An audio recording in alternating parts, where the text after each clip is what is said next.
আমার বাবার জায়গা তো যাইছি গো। এবং হাইওয়ে থানাতে আমি আজকে যাব এই ছেলের বাবা অথবা মা অথবা ভাইকে নিয়ে আমি একটি মামলা করাবো। বা দেশের প্রশাসনের কাছে আমার অনুরোধ থাকবো, এই পরিবহন গুলার বেপরোয়া চালানোর দিকে আপনারা একটু নজর দিও। তারা আমার বাবার জায়গা দিয়ে আমি মুখালো করে যাইছি। আমার বাবা জাগর ভাই তোমার ভালো আছেন আমার বাবা মানুষের লোকে গীতা করছে গো। মানুষ ভাইয়া খালি আমি মরলে মনে করে চাইব করে একবার গাইতো না রে মামা, কিন্তু আমার বাবার ভাই বোন বলে মাত্র বাগার গোয়ালা হাজারে মানছে গোয়ালা বাজারের এক বিচার আইছে, দুইজন মানুষ আইছে। বিচারে কয় আমার দোকানও ও বইয়ে আমার দোকানটা যাইছে। ও আইও লগে লগে উনা যায় রে বাবা। ও লোক লিটনে দেখতে গেছি তো দেখিয়া কয়ে রমা ইলান ইলান রাইতে 11টার সময়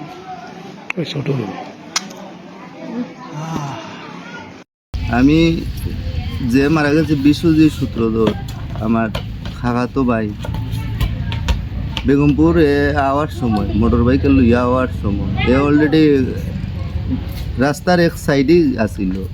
তারা দুইজন আসিল, তো গাড়িরা খুব বেপরোয়া বা বেআরেয়া দি সিগনাল দিছে। একটা ট্রাক ওভারটেক কইরা গেছে, বাট এনা পরিবহন আর ওভারটেক করছে না। মানে এর রোডও থাকাকালীন সময় সরাসরি আইয়া তারে ধাক্কা দিছে।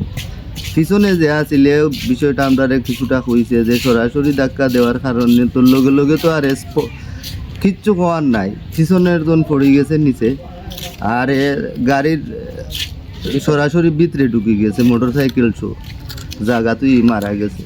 তো আমার অনুরোধ থাকবো, বিশেষ করে আয়না পরিবহনের যারা আছে ড্রাইভার বা মালিক বা দেশের প্রশাসনের কাছে আমার অনুরোধ থাকবো, এই পরিবহনগুলার বেপরোয়া চালানোর দিকে আপনারা একটু নজর দিও। তার উপরে একটু বিশেষ আইন প্রণয়ন করুক, যাতে এইভাবে আর কোনো মায়ের বুক কালি না হয়। একে আমরা এইদিকে দিয়ে অনেকটা অ্যাক্সিডেন্টের ঘটনা ঘটে গেছে তারে নিয়ে। আজ কিছুদিন আগেও একটা ঘটনা ঘটছে আমরা পাশের গ্রামে, সেই একজন মানুষ মারা গেছে ওই রোড অ্যাক্সিডেন্টে।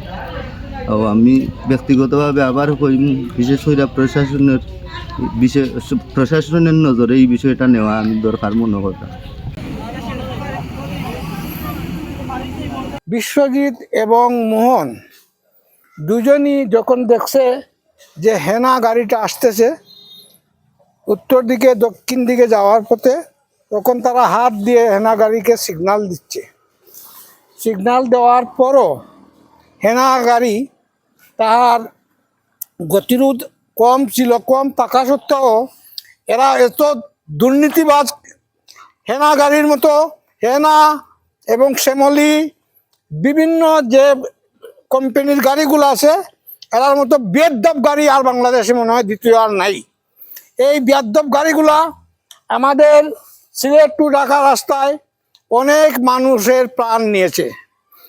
আমার গ্রামের এই হেনা গাড়ি সহ আরও বিভিন্ন গাড়ি 5 জনের প্রাণ নিয়েছে এই বেগমপুরের মাটিতে। আমার দুঃখের বিষয় হলো এই আমার ভাতিজাটা এখন পর্যন্ত বিবাহ করেনি এবং অসচ্ছল একটা পরিবারে তার জন্ম। হে সামান্য কিছু লেখাপড়া করেছে, আর লেখাপড়ার মাধ্যমে মোবাইল ব্যবসা করে, মোবাইলের মাধ্যমে কিছু আয় উন্নতি করে, আর এই আয় উন্নতির দ্বারা তার ফ্যামিলি চলে। এই বিশ্বজিৎ নিহত হওয়ায় আমরা এলাকাবাসী সহ পরিবার তো একেবারে বিধ্বস্ত হয়ে গেছে।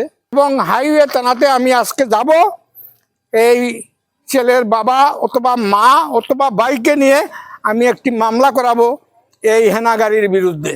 আপনাদের কাছে আমার দাবি হলো, এই একটি অসচ্ছল পরিবারের একটি ছেলের মৃত্যুতে তাকে কিভাবে সাহায্য সহযোগিতা করা যায়, সেই সাহায্য সহযোগিতার হাতটুকু বাড়িয়ে আপনারা এই পরিবারের প্রতি একটু খেয়াল নজর রাখবেন।